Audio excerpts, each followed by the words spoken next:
Bienvenidos a una nueva entrega del Simbionte. Hoy vamos a cambiar un poco el paso, porque es verdad que hasta ahora hemos hecho programas en base a estrenos de cine o televisión relacionados con el cómic, y esta vez vamos a hacer lo contrario. Vamos a hablar del cómic, perdón, vamos a hablar del cine a cuenta de un cómic que ha salido a su vez basado en la película que se basa en el cómic. Unas idas y vueltas. A ver, cine y cómic al final son dos lenguajes que se tocan y que van cambiando un poco de dirección, ¿no? Y en marzo, Dolmen Editorial tuvo a bien sacar la edición que estáis viendo de la adaptación al cómic de la película de Juez Dredd que se hizo en los años 90, aquella inefable versión de Sylvester Stallone, dirigida por Danny Cannon. Entonces, bueno, pues viendo un poquito las diferencias que hay entre la película y el cómic, y bueno, que es un personaje al que siempre da gusto ver, pues nos hemos animado a hablar un poquito de este cómic y de esta película, ¿no? Que al final, pues bueno, pues con el paso de los años, no me voy a atrever a decir que es una película de culto. No, ni creo que lo llegue a ser. Pero es verdad que también ha reunido cierto cariño hacia ella. A ver, nosotros, la versión que es esta la que vamos a comentar, de hecho hemos tenido la suerte que tenemos este material físico para enseñároslo.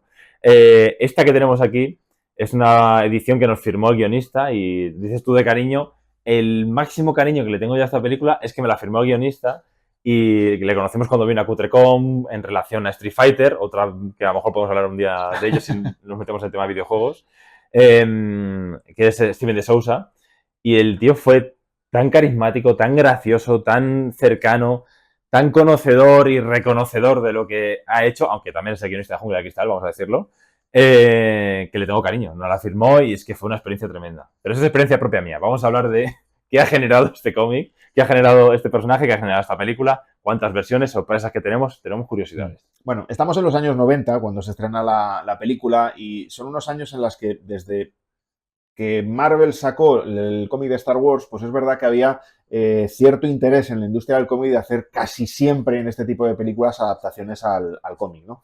Que en el caso, bueno, al ser el Juez Dredd un personaje nacido en las viñetas, pues es el doble camino del que hablábamos al principio, ¿no? Eso es. Hay adaptaciones muy, muy chulas de algunas películas. Mi favorita siempre va a ser la de Alien, que hizo Walter Simonson, que me parece una auténtica maravilla, y que de hecho la publicó Diablo hace algunos años aquí en España.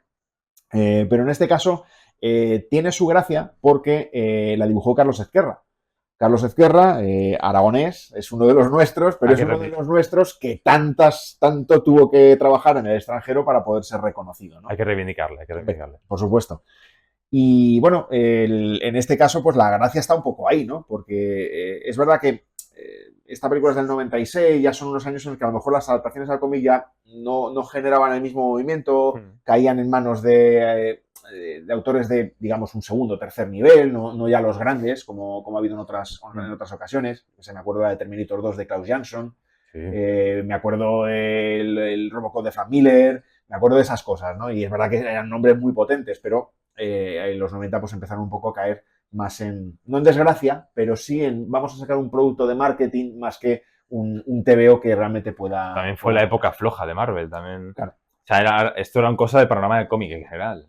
Sí, al final de los años 90 fueron muy complicados para el cómic anglosajón, para el cómic de superhéroes, para el cómic de fantasía. Es verdad que las clásicas revistas, teniendo además el Juez Dredd, que parte de 2000 AD, no tenían ya la tirada que tenían en los 70, en los 80, y entonces es verdad que estas adaptaciones de cómic ya no tenían ese caché que podían tener antes, ¿no? Y sin embargo tenemos esta, que es una que ha merecido una edición del 30 aniversario. Eso ya es decir, ostras, si sacan una edición conmemorativa de aniversario y encima de una película que gusta a muy poca gente, por algo será. Eso es. Es por Carlos Ezquerra. Volvemos a insistir, porque es verdad que lees el TVO y es exactamente la misma historia de la película. Sí, es cacao. Ni siquiera es una de esas adaptaciones que cuela alguna escena que se haya podido caer de un montaje final. Es bastante lineal. Y aún así tiene mucho más ritmo que la película, porque Ezquerra sabía lo que hacía. Dominaba el Juez Dredd, y a pesar de esa decisión cuanto menos pintoresca de quitarle el casco después de la primera escena, pues Ezquerra consigue que el TVO tenga ritmo. Y no es, digamos, una lectura quinta esencial del Juez Dredd, pero sí es una curiosidad bastante atrevida, me atrevería a decir yo también, ¿no? Porque no es el típico TVO en el que tú esperas encontrarte al creador, ¿no? Una curiosidad, voy a enlazar también ahí por el tema de los creadores, este cómic no lo escribe John Wagner, que es el escritor que hizo las primeras historias de Dredd. Exacto. Pero sin embargo Wagner sí que hizo otra adaptación de la película al cómic. Lo que pasa es que lo hizo en formato de tiras de prensa. Hay una página, eso lo tengo que mirar, que es Seller of Dread, es un blog que hay por internet, que de hecho ha publicado este cómic íntegro. Vale. Es muy breve. Publicado digital, ¿no? Sí, o sea, hace los escaneados y los ha subido. Son solamente 16 tiras, o sea, que es un TVO hiper resumido de la película. Y el autor de este blog conversó con Wagner de por qué lo había hecho, cómo lo había hecho, y el propio Wagner confesaba que le daba mucha pena que le tuviera que hacer esa pregunta porque lo hizo únicamente por dinero. Hay que sobrevivir. Hay que sobrevivir, y él lo decía, dice probablemente el trabajo más lucrativo que he hecho en mi vida, no tanto por lo que le pagaran, sino porque fue un trabajo de 4 días. Y se ve, o sea, quiero decir, es un cómic muy reducido, ¿no? Entonces, el cómic merece la pena por Ezquerra. Dinos si merece la pena la película. No. A ver, esta película llega a eso, 95-96. Yo tenía 13 años cuando vi esto. Había descubierto Blade Runner yo por entonces he visto, ostras, otra historia de decadencia, futuro, cyberpunk, porque eso tiene también bastante cyberpunk.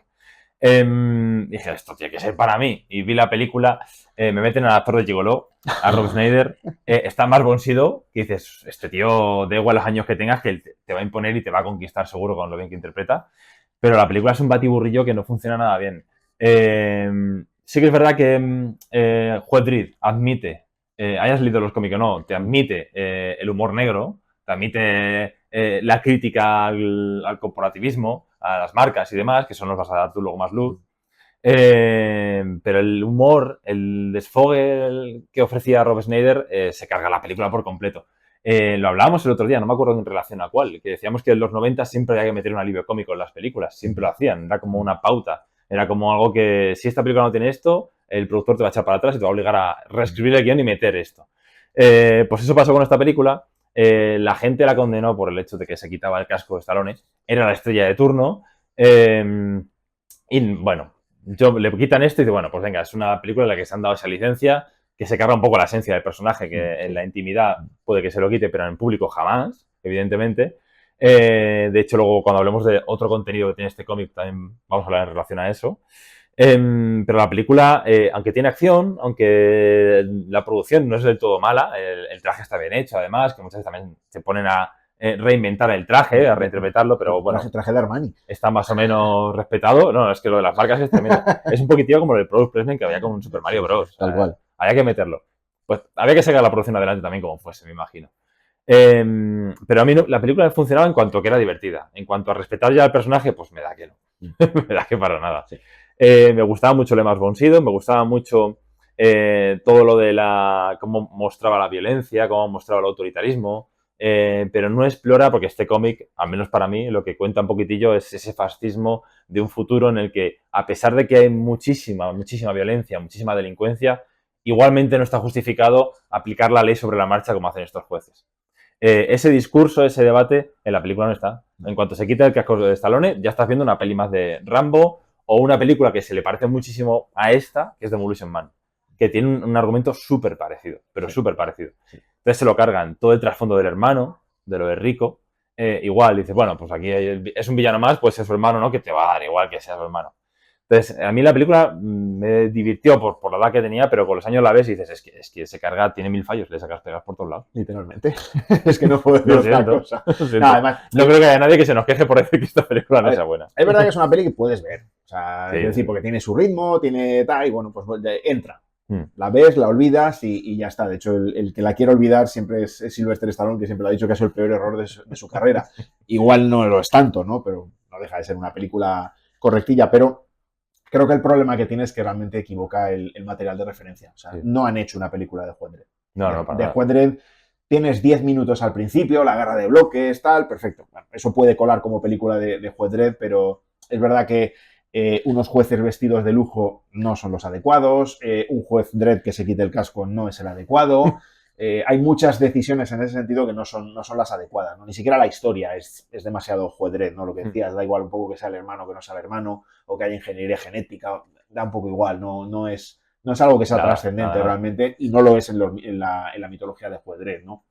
Que va un poco por otros derroteros. O sea, Juez Dredd es el protector de una megaciudad en un mundo asolado por el apocalipsis nuclear y donde están todos los supervivientes, pero hablamos de megaciudades de millones y millones de habitantes. Entonces, ahí es donde está la gracia. La humanidad, ¿no? Concentrada. Claro, es la humanidad concentrada, es una fuerza de jueces que precisamente por eso tienen que tener la potestad de hacer todo el recorrido de la justicia, ¿no? El ser juez, jurado y verdugo. Exacto. Esa es un poco la idea, ¿no? Entonces, Juez Dredd es muy violenta, y la película creo que se empezó a condenar cuando todo el mundo empezó a meter mano para tratar de rebajar la calificación. O sea, Juez Dredd es una película que tendría que ser R.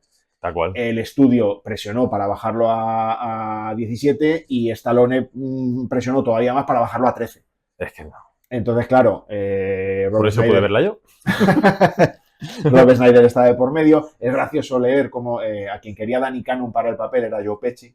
Pero Joe Pesci, evidentemente, se escapó y dijo que no, porque era pura lógica. Antes de que Stallone se metiera por medio, se hablaba de Arnold Schwarzenegger, lo cual hubiera sido todavía más loco, porque encima, imaginaoslo con el acento austriaco que tiene, diciendo yo soy la ley. Sería otro Terminator. Hubiera sido, efectivamente, no habría sido Demolition Man, habría sido Terminator. O sea, era un poco por esa línea, ¿no? Y bueno, la verdad es que la película, yo sí hay una cosa a la que le tengo mucho cariño, muchísimo, que es la banda sonora de Alan Silvestri, que me parece una auténtica pasada y que casi es fruto de la casualidad, porque el compositor escogido para la película era David Arnold, que durante aquellos años se hizo muy famoso en la franquicia de James Bond, también con la música de las películas de Roland Emmerich, tanto Independence Day como Godzilla, como Stargate, que son, yo creo que es un poco lo mejor que él ha hecho.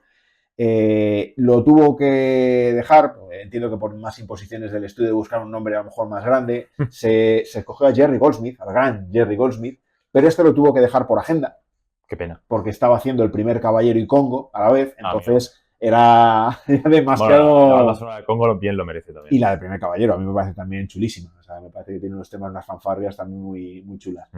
Y entonces es cuando cayó en manos de Alan Silvestri, estando ya la película en postproducción. O sea que es verdad que la banda sonora normalmente se hace en postproducción, pero es raro que si ya se tiene un compositor, pues no vaya viendo los dailies, no vaya viendo cosas, no vaya hablando con el director, aunque sea un poco por establecer el tono, ¿no? Por estar en la línea, claro. Sí, claro. Y bueno, creo que en este caso además es que creo que lo clava. Creo que el tema de Dredd es uno de los mejores que ha tenido un personaje de cómic, sobre todo de aquellos años. Sobre todo además por Marvel, por ejemplo, hasta la explosión del tema de los Vengadores, que diría que fue más bien en Endgame, porque no, aunque en la primera Vengadores sonaba, no tenía tal caché, pero en Endgame es verdad que se nos fue de la mano. Aprovechar la melodía espectacular. Pero es verdad que en Marvel no se distinguía en los primeros años por temas claros para los personajes. La música de la discoteca de Blade. Tal cual. Musicalmente era lo más memorable que había. Sí, pues yo que sé, piensas en Iron Man. Iron Man no ha tenido un tema definido en las tres películas, ha ido cambiando y de hecho ha cambiado el compositor. Sí. Pues todo un poco así, ¿no? Capitán América un poco igual.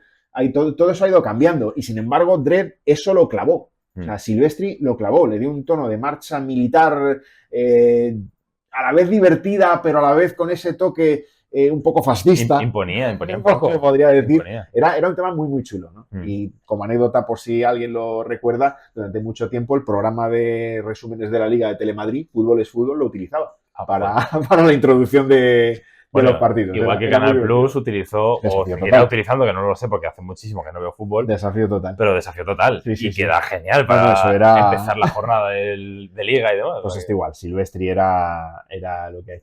Y no quiero cerrar el capítulo sin comentar una cosa que has dicho, ¿no? El tema de ese fascismo imperante que hay en Dredd, que lo hay, que no pasa nada por decirlo. Un futuro distópico, no sé qué. Me hizo mucha gracia porque cuando The Guardian hizo la necrológica de Carlos Ezquerra, el título del artículo que publicó fue algo así como cuando el fascismo español encuentra el punk británico.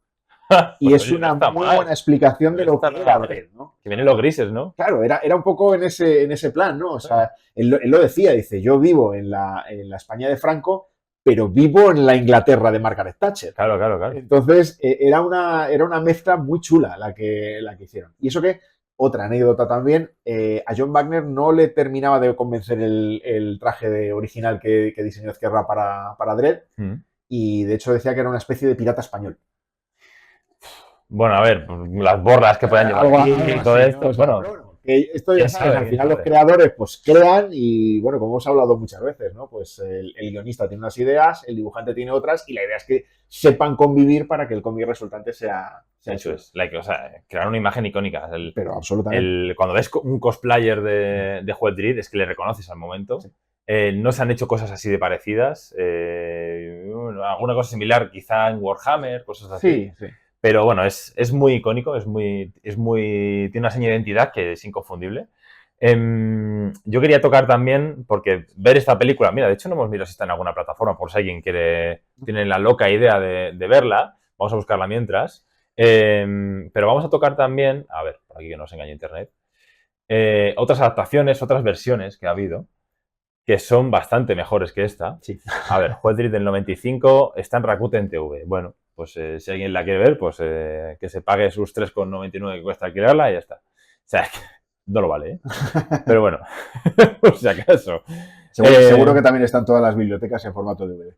Probablemente, es verdad, muy bien visto. O en tiendas de estas de saldos de DVDs a €1, cosas así. Que de hecho creo que es como compramos esta, sabiendo que venía Steven de Sousa. Hay una versión que a mí sí que me encanta, que creo que sí que está bastante fiel al material original, que es Dredd, la versión de 2012, la que protagonizó Cal Urban, con Lina Headey como villana haciendo de mamá, la llamaban mamá, que era la madre de un cártel que estaba sentado en una de las torres que puedo adelantar aquí, que yo voy a sacar una novela y ha inspirado parte de mi novela, ese tipo de las cositas de las torres. Ahí sí que mostraban lo de la lucha de bloques, mostraban el mundo de la droga que siempre está presente en Juez Dredd también, las drogas sintéticas, drogas futuristas capaces de hacer maravillas, de hacer cosas muy locas, la violencia, esa también. Es que era una película que no tenía ningún miedo a ser muy bien. Estaba muy bien.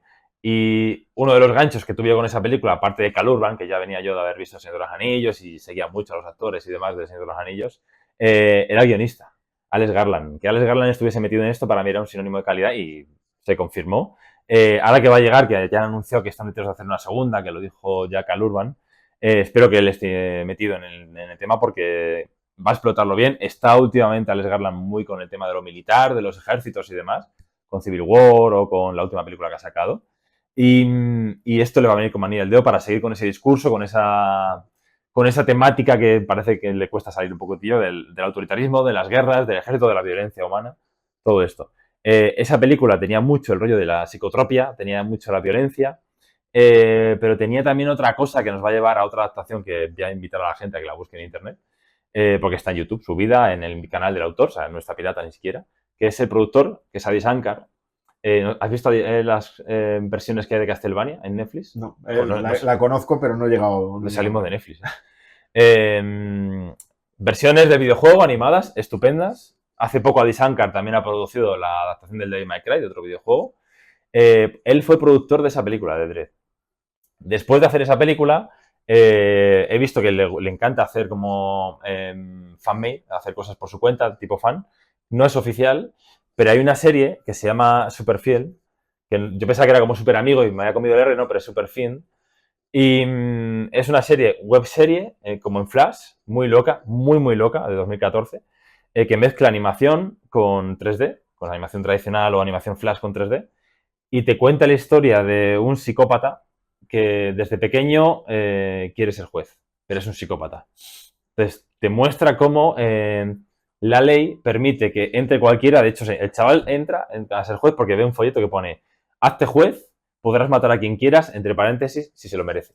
Es que esa es la esencia de Dredd y su mundo. Es súper loco, es súper loco. Y te lleva un poquitillo a las tierras malditas. Y te expande ese universo. Y entonces, en ese sentido, sí que es verdad que le da más riqueza. Aparece luego Juez Dredd, enlaza con lo de Rico, o sea, luego de la cosa va más. Son 6 capítulos de 5 minutos cada uno. Y sí que se lo recomiendo a todo el mundo porque es súper divertido y te expande mucho el universo de Dredd. Y respeta el tema de los trajes y demás. No tiene las voces originales porque es eso, no es oficial. La cara a lo mejor sí que puede ser un poquitillo Stallone, sí que puede tener un poco ese rollo. La voz es un poquitillo también ese rollo, pero es súper divertida. Igual que merece mucho la pena ver un fan-made que también vi, que es Just Minty, que te cuenta una historia.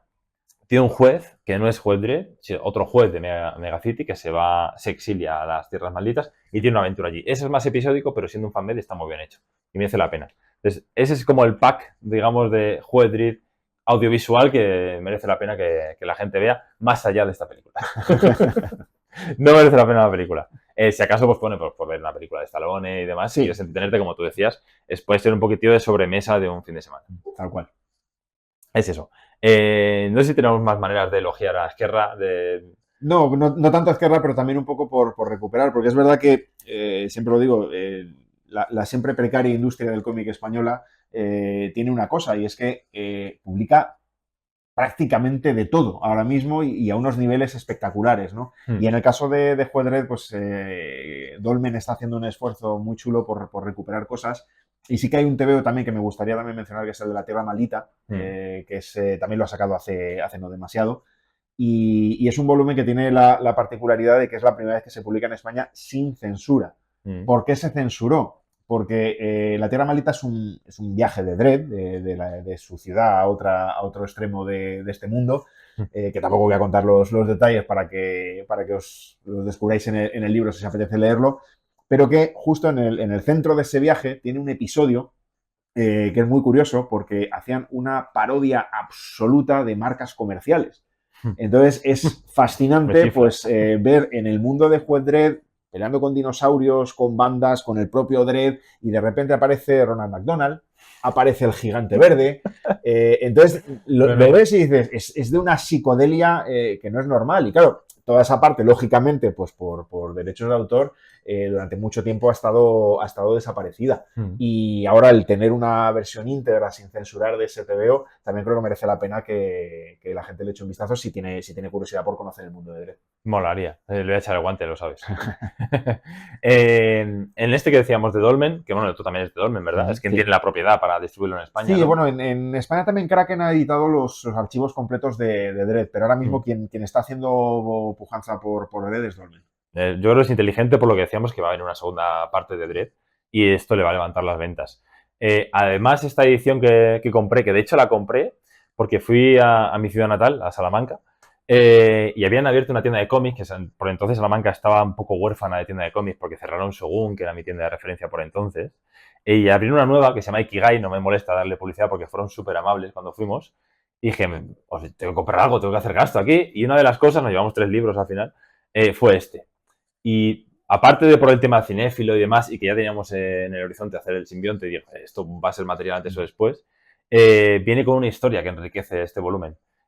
Aparte de venir una especie de epílogo explicativo y demás, viene una historia que nos cuenta un poco también la locura que tiene también a veces este cómic, porque es interdimensional. O sea, te encuentras a Dredds de distintos universos, se unen al mundo del multiverso, como ya hacen muchos cómics, que puede ser algo vago, pero bueno, esto es algo episódico, algo burlesco, vamos a decir, en el que unos jueces del cómic se encuentran con el juez de la película. Y lo primero que dicen, se chocan así el codo entre ellos como, ¿te das cuenta? No lleva el casco. Dice, ¿tú alguna vez? Dice, no, en público nunca.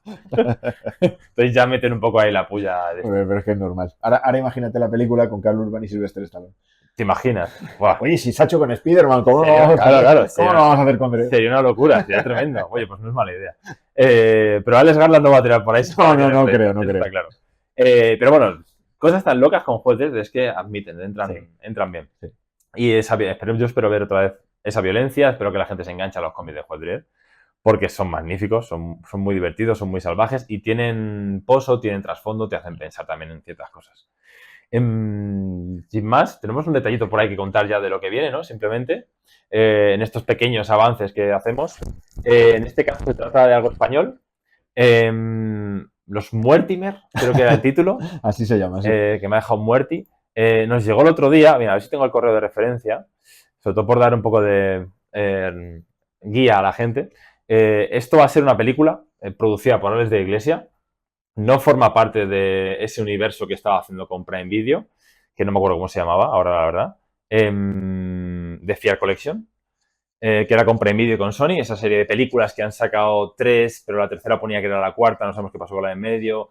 Quizás son proyectos que han quedado por ahí, quizá era 1992, quizá era este, no lo sé. Pero la cosa, esta es otra producción de la Iglesia que no para, que parte de un cómic infantil, que sinceramente vamos a leer información sobre él porque no lo teníamos controlado, pero creemos que hay que hablar de esto por daros también algo de lo que viene, por hablar también de producciones españolas, evidentemente. Álvaro Fernández Almero, habitual de comedias y demás, como 8 apellidos marroquíes, por ejemplo, es quien va a hacer esta película. La pinta que tiene es que va a hacer algo tipo lo de Santiago Segura y demás, que está teniendo tanto boom, que es cine infantil, cine para niños. Tú me diste antes la pauta de la editorial que vimos, ¿no? Que era Astiberri, ¿no? Sí, en España está publicado por Astiberri recientemente, es 2021-2022. Son 3 álbumes lo que se ha sacado y la verdad es que no he tenido la oportunidad de leerlo. Sí que es verdad que Astiberri hace una cosa muy bien y es que pone el público al que va dirigido y en este caso pues habla de a partir de 8 años, o sea que eso también nos da una pauta de por dónde van a ir los tiros.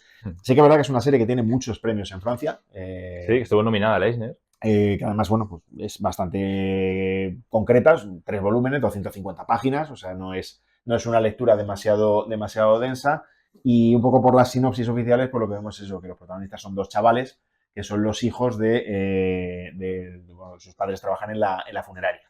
Entonces, de esa manera, pues entiendo que tiene lógica el título de los Mortimer, irá por ahí el tema. Son los niños que, bueno, que les echan del colegio porque la gente se burla de ellos por la profesión de su padre, etcétera, etcétera. Y bueno, viven una serie de aventuras en ese entorno del cementerio. Bueno, si vemos el cartel, la cosa podría tirar un poquitillo por rollo Goonies o algo así. Son más de 2 niños, quizá suman más, quizá en el cómic luego se les unen más. Quién sabe, esto es una trilogía de cómics, como decía Juan. Lo lleva Movistar, lo lleva Poughkeepsie, evidentemente, porque eso sale de Iglesia, y la va a distribuir Paramount en España, en verano.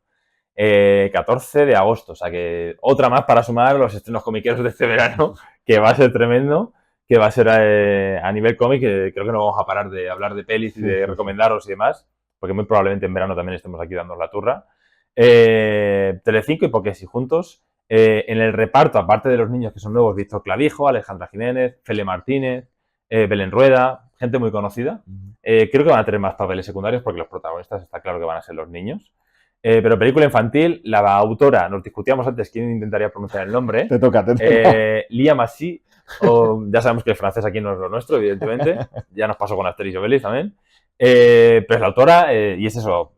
Merece la pena nombrarla primero porque es la fuente original y segundo porque, joder, es una autora que ha estado nominada a los Eisner, que para quien no lo controle, como se suele decir, son los Oscars del cómic. Pues nada, expectación para ver esto, un poco de curiosidad, a ver si nos sacan algo más que el cartel, porque ahora mismo solo hay eso. Un cartel de unos niños con unas linternas en un cementerio.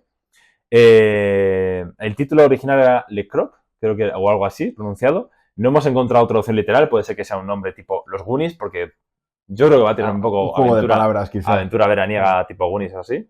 Y en España ya directamente esto no es cosa de la película, sino la editorial Astiberri ya la editó como Los Mortimer. Bueno, vamos a ver qué tal. Se agradece el respeto. Evidentemente. El respeto porque luego tenemos casos de sobra de películas que no utilizan los nombres originales. Es un poco absurdo que en el cine sea Deadpool, en el cómic sea Masacre y cosas así, ¿no? No tiene mucho sentido. Es increíble eso. De hecho, en el podcast que solíamos hacer, que esperemos que retomemos algún día con nuestros amigos de Holocausto Cinéfago, hicimos un programa de traducciones mal hechas del inglés a español y también viceversa, también había casos inversos. O sea, buscarlo en el canal nuestro que por ahí lo podéis encontrar. Pues hemos llegado a nuestra habitual casi media hora.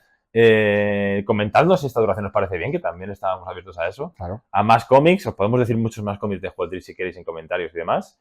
Y seguirnos, decirnos si queréis que hablemos de alguna peli, que os referenciemos, que demos detalles de otras adaptaciones en ambos sentidos, que estamos para las dos partes. Y nos vemos en el siguiente. Hasta la próxima.